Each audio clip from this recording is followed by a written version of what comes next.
স্বাগত জানাচ্ছি ঢাকা এক্সপ্রেসের নিউজ রুম থেকে। আপনাদের সাথে আছি আমি সোহান আল রাজি। দর্শক, আজ মধ্যরাতে ইরানের বেশ কিছু সামরিক এবং পারমাণবিক স্থাপনায় ভয়াবহ হামলা চালিয়েছে ইসরায়েলি বাহিনী। প্রায় 2 শতাধিক যুদ্ধ বিমান ব্যবহার করে ইরানে ভয়াবহ হামলা চালায় দেশটি। হামলা প্রসঙ্গে ইসরায়েলের প্রধানমন্ত্রী বেনিয়ামিন নেতানিয়াহু বলেছেন, তাদের মিশন শেষ না হওয়া পর্যন্ত এই হামলা চলতেই থাকবে। তো দর্শক, মধ্যপ্রাচ্যের এই উত্তেজনাকর পরিস্থিতি নিয়ে আজ আমরা নিউজ রুমে কথা বলবো ঢাকা এক্সপ্রেসের নির্বাহী সম্পাদক সোহেল অটল ভাইয়ের সঙ্গে। ভাই, অবশেষে কিন্তু ইরানের পারমাণবিক এবং সামরিক স্থাপনায় ইসরায়েল হামলা চালিয়ে দিয়েছে। আমরা দেখতে পাচ্ছিলাম যে বহুদিন যাবৎ কিন্তু এই হামলা চালানোর হুমকি দিয়ে আসছিল ইসরায়েল। যদিও এর মাঝখানে আমরা এটাও দেখতে পাই যে ইরানের পারমাণবিক সক্ষমতা নিষ্ক্রিয়করণের বিষয়ে বেশ কিছু বৈঠক অনুষ্ঠিত হয় যুক্তরাষ্ট্র এবং বিভিন্ন আন্তর্জাতিক অন্যান্য দেশ এবং তত্ত্বাবধানে, কিন্তু এই বৈঠকগুলো ফলপ্রসূ হয়নি। শেষমেশ কিন্তু ইসরায়েল ইরানে হামলা চালিয়ে দিল। তো এই সার্বিক পরিস্থিতি নিয়ে আপনার মতামত কি বা মূল্যায়ন কি? যুদ্ধ বাঁধানোর একটা চেষ্টা ছিল অনেক দিন ধরেই ইসরায়েলের। এই ইরানকে সরাসরি এরকম বড় ধরনের আক্রমণ করার চেষ্টা তাদের ছিল, আর এটা এই সময় এসে করলো কারণ ইরান সাম্প্রতিক সময়ের মধ্যে সবথেকে নাজুক অবস্থায় এখন আছে। ইরানের যে কৌশলগত যে অবস্থান মধ্যপ্রাচ্যে, সেখানে সে মোটামুটিভাবে গত 1-2 দশক ধরেই মোটামুটিভাবে শক্তিশালী এবং ভারসাম্য রক্ষায় যথেষ্ট তৎপর ছিল। তার যে প্রক্সি বাহিনীগুলো আছে আশেপাশের দেশগুলোতে, ইয়েমেনে হুতিরা, হামাস গাজায়, তারপরে লেবাননে হিজবুল্লাহ, এই প্রক্সি বাহিনীগুলোও মোটামুটিভাবে শক্তিশালী ছিল। সাম্প্রতিক সময়ে গাজায় হামাস নির্মূলের পর লেবাননের যে হিজবুল্লাহর কিন্তু মাজা ভেঙে দিয়েছে ইসরায়েল। আর হুতিরাও এখন দুর্বল অবস্থায় আছে। সাম্প্রতিক সময়ে আমেরিকার যুদ্ধবিমান হেতুদের উপর কড়া আক্রমণ করছে। সব কিছু মিলায়ে ইরান এই সময়ে যতটা নাজুক এবং দুর্বল অবস্থায় আছে, গত 1-2 দশকের মধ্যে মনে হয় এত নাজুক অবস্থা তাদের ছিল না। তো ইসরায়েল এটাকে একদম মোক্ষম সময় মনে করছে ইরানে হামলা করার জন্য। সে কারণেই এই সময়টাতেই তারা হামলা করেছে। আমরা দেখছি যে হামলার পাল্টা জবাবে ইরান কয়েক শত ড্রোন এবং স্বল্প পাল্লার ব্যালিস্টিক ক্ষেপণাস্ত্র ছুড়েছে ইসরায়েলের দিকে তাক করে, এবং আমরা খবরে খবরে এও দেখতে পাচ্ছি যে ইসরায়েলে মোটামুটি একটা রেড অ্যালার্ট জারি হয়ে গেছে এবং ইসরায়েলি বাসিন্দারা হামলার আশঙ্কায় খাবার এবং পানীয় এগুলো মজুত করে রাখছে। তো আপনার কি মনে হয় যে এই ইরানে যে সাম্প্রতিককালে এত বড় একটা ভয়াবহ হামলা চালালো ইসরায়েল, এর জবাব কি শুধু এই ক্ষেপণাস্ত্র বিনিময়ে কিংবা মিসাইল এক্সচেঞ্জেই সীমাবদ্ধ থাকবে কিনা, নাকি ইরান আরো বড় কোনো হামলা চালাতে পারে?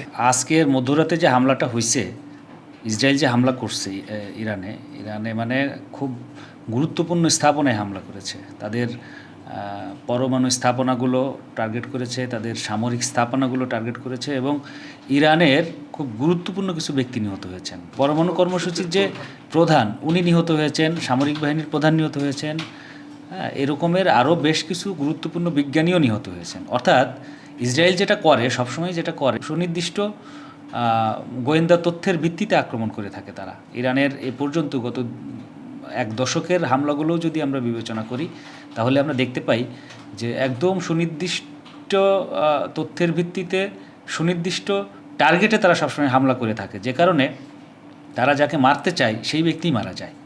এবারও তাই হয়েছে। তো যে কারণে এবং হামলাটা হয়েছে, দেখো, প্রায় 200 বিমান হামলা হয়েছে।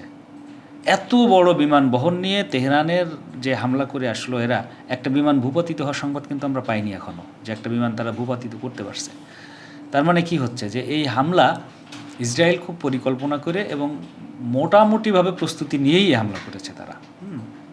অন্যদিকে ইরানের প্রস্তুতি ছিল না, এটা বোঝা যাচ্ছে। ইরানের এই হামলা ঠেকানোর প্রস্তুতি ছিল না, যেহেতু একটা যুদ্ধবিমানও আমরা খোয়ানোর সংবাদ পাইনি এখনও ইসরায়েলের। তার মানে এর কোনো প্রস্তুতি ছিল না। ইরান জাস্ট এটা শিকার হয়েছে। আর ড্রোন পাল্টা হামলা হিসেবে ড্রোন পাঠানোর যে বিষয়টা বলা হচ্ছে, এটা ইরান সবসময়ই করে থাকে। ইরানের উপর কোনো হামলা হলেই ইরান কিছু সস্তা ড্রোন আছে তাদের, এগুলো পাঠায় দেয়। এগুলো খোয়া গেলেও তাদের কিছু যায় আসে না, এগুলো হামলা করতে না পারলে কিছু যায় আসে না, দেশের মানুষকে, বিশ্বকে তারা জানায় যে আমরা শত শত ড্রোন হামলা চালিয়েছি ইসরায়েলে। আদতে তাতে ইসরায়েলের আসলে কতটুকু ক্ষতি হলো সেটা হলো বিষয়। যে ক্ষতি ইরানের করেছে, ইরানের স্থাপনার ক্ষতির কথা বলছি না আমি, তাদের যে মানুষগুলো নিহত হলো এই ইসরায়েলি হামলায়, ইরানের গুরুত্বপূর্ণ ব্যক্তি, সেনাবাহিনী প্রধান, পরমাণু কর্মসূচির প্রধান বিজ্ঞানী এবং আরও অনেক গুরুত্বপূর্ণ বিজ্ঞানী নিহত হলো এই এক রাতের হামলাতে। এই ক্ষতি কয়েকটা ড্রোন উড়িয়ে ইসরায়েলে পাঠিয়ে তো পোষানো যাবে না। জি ভাই, আমরা দেখতে পেলাম যে হামলার জবাবে ইরানের সর্বোচ্চ ধর্মীয় নেতা যে আয়াতুল্লাহ খোমেনি, সে আবারও হুঙ্কার দিয়ে ইসরায়েলকে বলেছে যে ইসরায়েলকে এর জন্য ভয়াবহ পরিণতি ভোগ করতে হবে। কিন্তু আপনি যেমনটা বলছিলেন, আপনার কথার প্রসঙ্গ ধরেই যদি আমরা বলি যে 200 যুদ্ধবিমান কিন্তু অনেকটা সংখ্যা। 200 যুদ্ধবিমান এসে দেশের প্রধান পারমাণবিক যে স্থাপনা সেটায় হামলা চালালো, সামরিক স্থাপনায় হামলা চালালো, আর্মি চিফ বা আর্মি প্রধান মারা গেল, তাদের এই নিউক্লিয়ার প্রোগ্রামের হেড যে সে মারা গেল। একটা বিমান ভূপতিত করার খবর আমরা পাইনি। তো তাহলে ইরানের এয়ার ডিফেন্স সিস্টেম কি তখন কাজ করছিল না, বা এক্ষেত্রে কি আপনি কোনো মোসাদের গ্রাউন্ড অপারেশনের ভূমিকা থাকতে পারে বলে আপনার মনে হয় কিনা? এবং আমরা বলতে পারি যে এর জবাবে শুধু 100 ড্রোন পাঠিয়ে ইসরায়েলে পাল্টা হামলা চালিয়েছে ইরান, কিন্তু তার অধিকাংশই আমরা খবর পেয়েছি যে আকাশে থাকতেই ভূপতিত করা হয়েছে।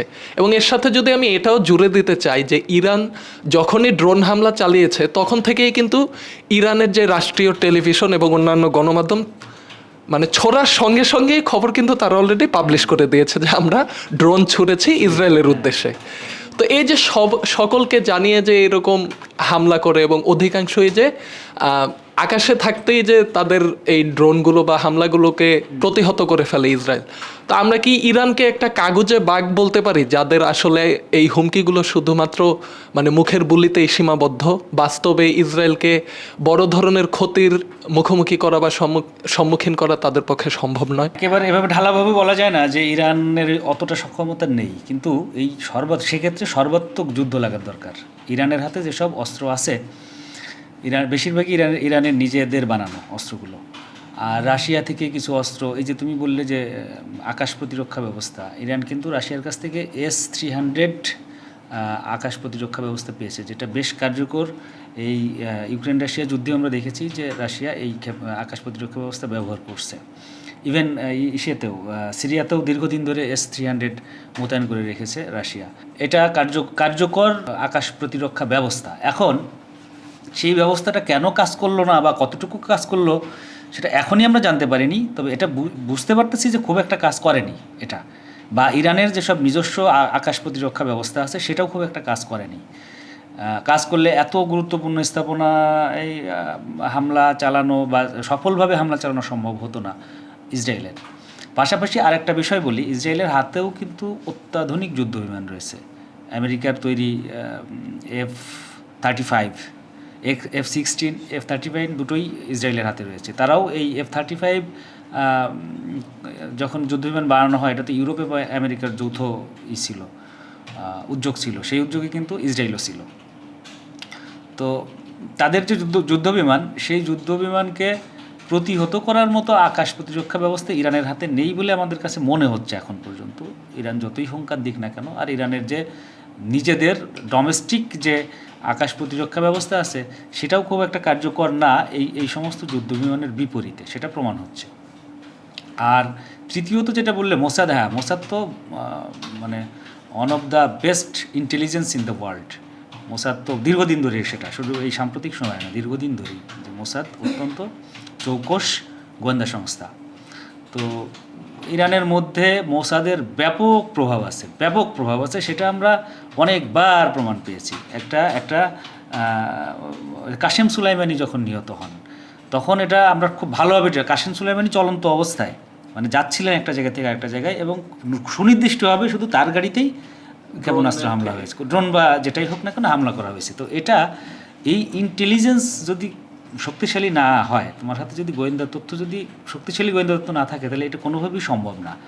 মোসাদের এই সক্ষমতা আছে ইরানের মধ্যে তাদের অপারেশন করার, কর্মকাণ্ড পরিচালনা করার। এক্ষেত্রে আজকের রাতের যে হামলা, অবশ্যই মোসাদের এখানে ভূমিকা আছে। এবারের মেয়াদে নির্বাচিত হওয়ার পর আমরা কিছুটা দেখতে পেয়েছিলাম যে ট্রাম্প নিজেকে বিশ্ব শান্তির একজন দূত হিসাবে প্রতিষ্ঠা করার চেষ্টা করেছে বলে আমরা বলতে পারি। যেমন উনি প্রতিশ্রুতি দিয়েছিল উনি হামাস এবং ইসরায়েলের মধ্যে যুদ্ধবিরতি কার্যকর করবে, যেটা স্বল্প মেয়াদে করতেও পেরেছিল, কিন্তু পরবর্তীতে ইসরায়েল গাজায় দেখা যায় যে আবার নৃশংস একটা হামলা চালায়। এরপরে সে খুব হম্বিতম্বি করেই আমি বলতে চাই যে বলেছিল যে সে রাশিয়া ইউক্রেন যুদ্ধবিরতি কার্যকর করবে। সেটাতেও সে ব্যর্থ হয় এবং রাশিয়ায় কিন্তু ইউক্রেন একটা বড় রকমের হামলা চালায় বলে আমরা দেখতে পেয়েছি। এবং সে এটাও বলেছিল যে মধ্যপ্রাচ্যে সে শান্তি প্রতিষ্ঠা করবে, সে ইরানকে হচ্ছে পারমাণবিক নিষ্ক্রিয়করণ কর্মসূচির একটা চুক্তির মধ্যে নিয়ে আসবে এবং ইসরায়েল ইরান যেই বহুদিনের চলমান সংঘাতটা সেটা সে প্রশমিত করবে। কিন্তু আমরা দেখতে পেলাম যে সব ক্ষেত্রেই তার কোনো একটা পরিকল্পনাও কার্যকর হয়নি। ইসরায়েল অনেকদিন যাবতই ইরানের এই স্থাপনাগুলোয় হামলা চালাতে চেয়েছিল, কিন্তু এইভাবে যদি আমরা বলি যে ট্রাম্পের ইয়েতেই হামলাটা এতদিন পর্যন্ত চালানো হয়নি, আটকে ছিল। তো এই যে ইসরায়েল ইরানের উপর যে এই ভয়াবহ এই হামলাটা চালালো, তো এক্ষেত্রে কি ইসরায়েল কিছুটা ট্রাম্পকে অবজ্ঞা করে বা ট্রাম্পের নির্দেশ না শুনেই হামলাটা চালালো, এবং পরবর্তীতে মানে এই যুদ্ধের কনসিকুয়েন্সে আমেরিকার ভূমিকা কি হবে বলে আপনার মনে হয়, বা আমেরিকা কোন পক্ষ নেবে? আমেরিকা ইসরায়েলের পক্ষই নেবে, সবসময় এটাই আমরা দেখে আসছি। মানে ইসরায়েলের বিরোধিতা করার কোনো কারণ এখন পর্যন্ত আমরা দেখতে পাচ্ছি না। ট্রাম্প যেটা করেছেন, কিন্তু নিজেও একজন জায়নবাদী বলে ঘোষণা দিয়েছেন অনেক আগেই। তো ইসরায়েলের পাশে থাকাটা তার ওই জায়নবাদী হিসেবে নৈতিক দায়িত্ব, আর রাষ্ট্র হিসেবে আমেরিকা সবসময় ইসরায়েলের পাশে আছে। এটা নতুন করে ব্যাখ্যা করার কিছু নেই। অবজ্ঞা করার এটা কৌশল হইতে পারে, যে ট্রাম্প যুদ্ধটা চাচ্ছে না, কিন্তু নেতানিয়াহু যুদ্ধটা শুরু করে দিয়েছে। এটা কৌশল হইতে পারে যে গা বাঁচাই গেল আমেরিকা, বা ট্রাম্প গা বাঁচাই গেলেন যে আমি তো যুদ্ধ চাচ্ছিলাম না। আর আরেকটা বিষয় তোমাকে বলি, সেটা হচ্ছে যে গাজায় যে যুদ্ধটা গত 1 বছর ধরে হলো, 12 বেশি সময় ধরে হলো, এই যে প্রায় 50-60 হাজার মানুষ, নিরীহ মানুষ মেরে ফেললো ইসরায়েলি সেনাবাহিনী বোমা ফেলে, এই তাদের যে ভাবমূর্তি সারা পৃথিবীতে চুরমার হয়ে গেছে এক অর্থে। ইসরায়েলের ভাবমূর্তি সারা বিশ্বে, এবং শুধু সারা বিশ্বেই না, খোদ ইসরায়েলেই নেতানিয়াহু অজনপ্রিয় হয়ে পড়েছেন। তো ওই অজনপ্রিয়, উনি যুদ্ধটা লাগিয়েছিলেন জনপ্রিয় হওয়ার জন্য। গাজায় হামাস নির্মূলের লক্ষ্যে যে যুদ্ধ উনি শুরু করেছিলেন, তাতে উনি ভেবেছিলেন যে উনি আরও বেশি জনপ্রিয় হবেন ওনার দেশে, কিন্তু ঘটনাক্রমে উনি ওনার নিজের দেশেই, সারা বিশ্বে তো হয়েছেই, ওনার নিজের দেশে উনি আরও বেশি অজনপ্রিয় হয়েছেন, পপুলারিটি হারিয়েছেন। সামনেই ইসরায়েলের নির্বাচন। এই মুহূর্তে যদি উনি ওনার ভাবমূর্তি পুনরুদ্ধার করতে না পারেন, তাহলে নিশ্চিতভাবেই আগামী নির্বাচনে ওনাকে হারতে হবে। বিরোধীরা নানানভাবে তাকে বেকায়দায় রেখেছে। তো এই সময়ে যখন ওনার সামনে নির্বাচন, ওনার একটা ভাবমূর্তি পুনরুদ্ধারের দরকার, এবং ইতিহাসের এই বিশেষ করে এই 1979 সালের পর থেকে ইরান যেভাবে তত্তর করে এগিয়ে আসছিল, এবং যেভাবে তারা তাদের ওই প্রক্সি দিয়ে এক ধরনের ইসরায়েলকে একটা সামলায় রাখছিল, ইতিহাসের এই জায়গা থেকে এই সময়েই সব থেকে বেশি দুর্বল অবস্থায় ইরান রয়েছে। তো এটা উনি চাচ্ছে যে মক্ষম সময়েই, হয়তো ইসরায়েল বা নেতানিয়াহু এটাই চেয়েছেন যে উনি মক্ষম সময়ে ইরানকে আক্রমণ করে ওনার জনপ্রিয়তাটা যেন ফিরিয়ে আনা যায়। সামনের নির্বাচনে এটা ট্রাম্প কার্ড হিসেবে উনি ব্যবহার করতে চাচ্ছেন। তো এই ক্ষেত্রে কি আমরা রাশিয়ার জড়ানোর কোনো সম্ভাবনা দেখতে পাই, যে তারা ইরানের পাশে থাকবে বা এরকম কিছু? রাশিয়া হচ্ছে কৌশলগতভাবে ইসরায়েলেরও মিত্র, ইরানেরও মিত্র, দুইটা দেশেরই মিত্র। এখন আমরা খুব সরলভাবে হয়তো এটা আশা করতে পারি যে ইউক্রেন যুদ্ধে ইরান রাশিয়াকে অস্ত্র দিয়েছে, গুলি দিয়েছে, কামানের গোলা দিয়েছে, ড্রোন দিয়েছে, হেল্প করেছে। এখন রাশিয়া বোধহয় তাদেরকে হেল্প করবে। এত সরল না এই জায়গাটাতে, কারণ অনেক অনেক আকুতি মিনতির পরও কিন্তু ইসরায়েল ইউক্রেনকে কোনো প্রকার অস্ত্র কিংবা আকাশ প্রতিরক্ষা ব্যবস্থা, যেটা বারবার চেয়েছিলেন ওই জেলেনস্কি, আয়রন ডোম, ইসরায়েলের যে আকাশ প্রতিরক্ষা ব্যবস্থা আয়রন ডোম, এবং এটা বলা হয় যে আধুনিক বিশ্বের সবথেকে কার্যকরী আকাশ প্রতিরক্ষা ব্যবস্থা। আয়রন ডোম চেয়ে কান্নাকাটি পর্যন্ত করেছেন জেলেনস্কি, ইসরায়েল দেয়নি, যে আয়রন ডোম রাশিয়ার বিরুদ্ধে ব্যবহৃত হবে। সো এখানে একটা সমঝোতা রাশিয়ার সঙ্গে ইসরায়েলের আছে। চাইলেও রাশিয়া এখন লাভ দিয়ে যে ইরানের পক্ষ হয়ে যুদ্ধ করবে, এটা মনে হয় সম্ভব না। তাছাড়া রাশিয়া নিজেও তো একটা বেকায়দা অবস্থায় আছে। দীর্ঘ একটা যুদ্ধ বছরের পর বছর ধরে চলতেছে ইউক্রেনে, যে যুদ্ধে তাদের হাজার হাজার সৈন্য মারা গেছে, অর্থকড়ি খরচ হচ্ছে, সারা পৃথিবীতে নানান ধরনের বিধিনিষেধ তাদের উপর আরোপ করে আছে, তো সে যে খুব একটা সুবিধাজনক অবস্থানে আছে তা কিন্তু না। তার এই যুদ্ধে জড়ানোর কোনো সম্ভাবনা আমি দেখছি না। আচ্ছা, কিছুক্ষণ আগে দেখলাম যে সামাজিক যোগাযোগ মাধ্যমে ট্রাম্প আকুতি জানিয়েছেন বলতে গেলে যে সব কিছু ধ্বংস হয়ে যাওয়ার আগে ইরানকে তিনি অনুরোধ জানিয়েছেন যে ইসরায়েলের সঙ্গে একটা চুক্তি বা সমঝোতায় আসতে। তো সব কিছু মিলিয়ে আপনার এই যুদ্ধের ভবিষ্যৎ কি মনে হয়, বা এই যে উত্তেজনাকর পরিস্থিতি এটা কোথায় গিয়ে ঠেকতে পারে, বা এর ভবিষ্যৎটা কি দেখছেন আপনি স্বল্প মেয়াদে এবং দীর্ঘমেয়াদে? ঘটনা হলো যে ইরানের আসলে আর পা বাড়ানোর সুযোগ নেই এখন, যেটা আমি বারবার বললাম প্রতিটা প্রশ্নের উত্তরে, যে ইরান হচ্ছে এই মুহূর্তে খুব দুর্বল অবস্থায় আছে। ইরানের পা বাড়ানোর কোনো সুযোগ নেই। ইরানের যে প্রক্সিগুলো সবগুলোই দুর্বল হয়ে আছে, যেগুলো সাজিয়েছিল সে এই মধ্যপ্রাচ্যে আধিপত্য বিস্তার করার জন্য, প্রক্সিগুলো দুর্বল এখন। এক, দুই হচ্ছে ইরানের আশপাশের কোনো দেশই ইরানের সঙ্গে নেই। ইরানের প্রতিবেশী দেশ সৌদি আরব বলো, ইউনাইটেড আরব আমিরাত বলো, ও পাশে মিশর আছে ইসরায়েলের পাশে, যাদের সামরিক শক্তি আছে আর কি, মিশর, তারা কেউ ইরানের সঙ্গে নেই বলতে গেলে তারা সবাই ইসরায়েলের সঙ্গে আছে আসলে এক অর্থে। তো সেখানে ইরানের আসলে একাকী এখানে যুদ্ধ করে এই মুহূর্তে যুদ্ধ করে জয় করা কোনোভাবেই সম্ভব না, তাদের জয় সম্ভব না। তো আমার ধারণা তারাও চাইবে না যে এই যুদ্ধটা দীর্ঘমেয়াদী হোক। তাদের যদি কখনো সুযোগ হয়, তাদের পারমাণবিক কার্যক্রম যেটা তারা চালিয়ে নিতে চাচ্ছে, সেই সক্ষমতা যদি তারা অর্জন করতে পারে, বা প্রক্সিগুলো যদি আবার ঘুরে দাঁড়াতে পারে, আশেপাশের দেশের সঙ্গে যদি সম্পর্ক একটু ভালো করতে পারে, সৌদি আরবের সঙ্গে চেষ্টা করতেছে, ইউনাইটেড আরব আমিরাতের সাথেও চেষ্টা করতেছে ইরান সম্পর্ক ভালো করার, এই সব কিছু মেলায় যদি ইরান আবার ঘুরে দাঁড়াতে পারে কখনো সামনে, তাহলে ইরান কিন্তু নিজের দেশের মধ্যেও বেকায়দা অবস্থায় আছে। তাদের যে বিরোধীরা, তাদের চরম বিক্ষোভের মুখে আছে নানান ইস্যুতেই।